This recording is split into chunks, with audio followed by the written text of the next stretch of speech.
Радио Северозапад Нюс. Само регионални новини. При нас за неба да чувате за Ирак, Украйна или политиката у София. Очипровци, къде 3:30 в събота срещу неделя са подпали дискотека.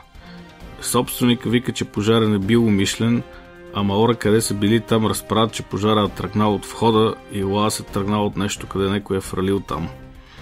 Монтана.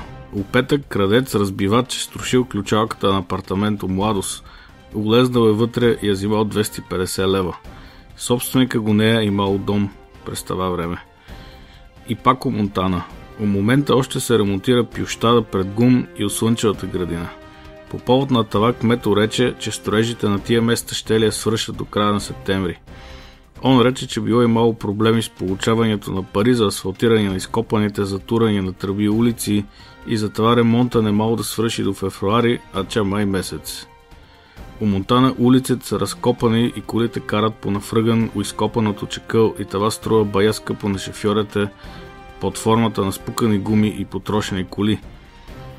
Песочница. Даниел Каменов от сдружението IT село рече, че щело да се тури бариера на входа на селото. Целта било да се овардат бъдещи заселници от айдуците. Песочница обявено от сдружението за първото IT село в България. Това сдружение се напиня, а общината на Берковица ги помага да врънкят мераклии, предимно такива работещи по интернет, да си купуват къщи у селото. За сеги има един, къде си е купил къща. Не става ясно от изявлението на Даниел Каменов дали бариерата, че оварди последователите на деурбанизацията или че се тура и ограда с бодлива тел и охранителни постове покрай селото. Времето. У северозапада в момента мал лек дъждец, на повечето места около 15 града. Събаля, че се сменяват слънце и дъжд, а в среда, че грее слънце. Температури най-много 18 градуса, а може да си извадите и понекога яке, що може да смръзне до 5-6 градуса нощеска и събаля рано.